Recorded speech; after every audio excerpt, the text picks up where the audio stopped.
So it was interesting for me to for the first time, in a long time, livelihoods didn't automatically mean self-employment.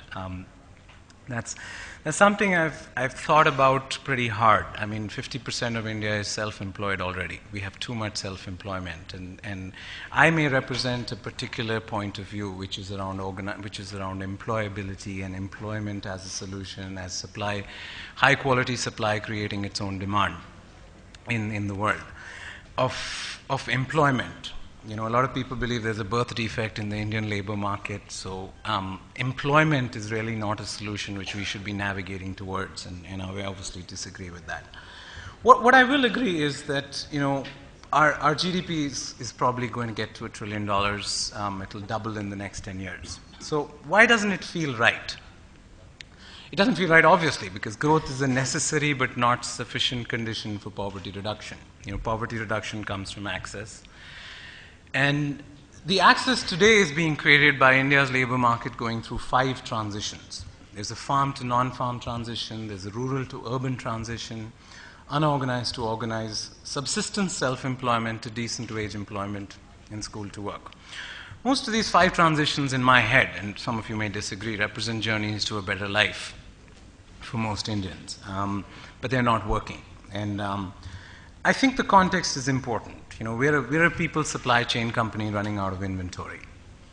So I had a client of mine screaming at me as recent as almost a year ago, in telecom client saying, we have 500 open positions in sales, why are you not filling them in? And I said, well, your hiring standards are too high. We're doing it for all your competitors. So he said, okay, I'll call you at lunchtime. And he called me at lunch and said, I need a pair of hands, I don't care if a brain comes attached. And we filled in those open positions in 2 days. But on the other side, we held a job mela in Jaipur with the government. We took about 200, 300 employers, and 35,000 people showed up that day. And I was the only guy wearing a suit for like 10 kilometers, so 1,000 of them came up to me. And I can guarantee if 800 of those kids were born in Delhi, Bombay, or Bangalore, they would have had a job. But it's the ovarian lottery. They were born in Dausa or Barmer or Jhunjhunu, where they just have no access to what are the jobs or what kind of skills they need, or just don't have the skills. And so we spend a lot of time on the whole skilling issue as our binding constraint. And there is a market failure in skill development, because employers are not willing to pay for training or candidates, they're willing to pay for trained candidates. Candidates are not willing to pay for training, they're willing to pay for a job. Financiers are not willing to lend to candidates unless a job is guaranteed. And training companies are unable to fill up classrooms, even though some of them are now spending 30% of their revenues on marketing.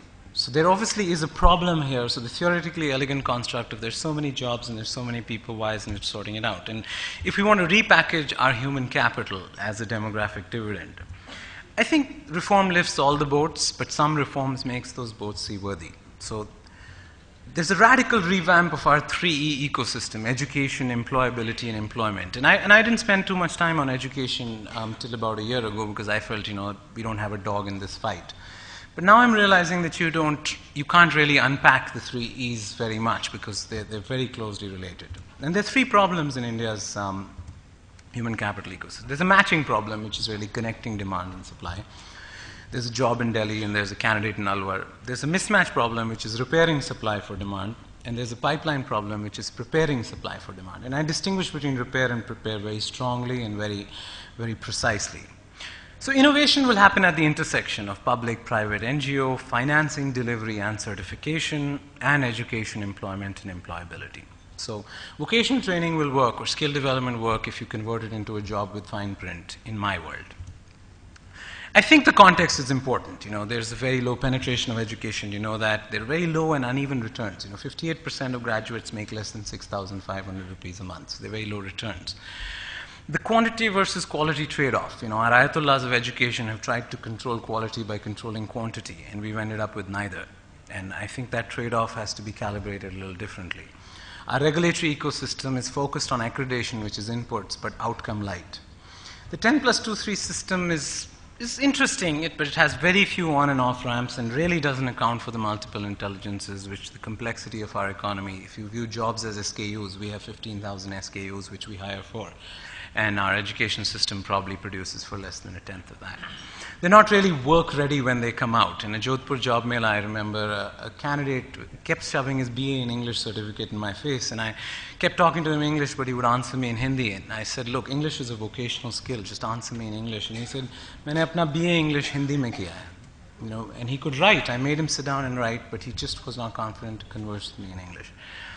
And I think the delivery systems, the way it's architected right now, are sabotaging the whole employability rather than just learning for earning versus learning for living. I'll come to that later. In employability, it's clear. We don't link our financing to outcomes. We pay for input rather than jobs. Our financing is public financing is only available for public delivery. So public financing being made available for private delivery is a new thing. But if public delivery is the only way public money can be spent, then they don't have clients, they have hostages, and they act like that. Repair is different from prepare. We can't teach somebody in 6 months what they should have learned in 15 years, but we can do a lot in 6 months. We run a 10-day course, which is just take a bath, cut your hair, get rid of your body odor, look at me in the eye, tuck your shirt in, to stuff 3 months to stuff goes up to 6 months.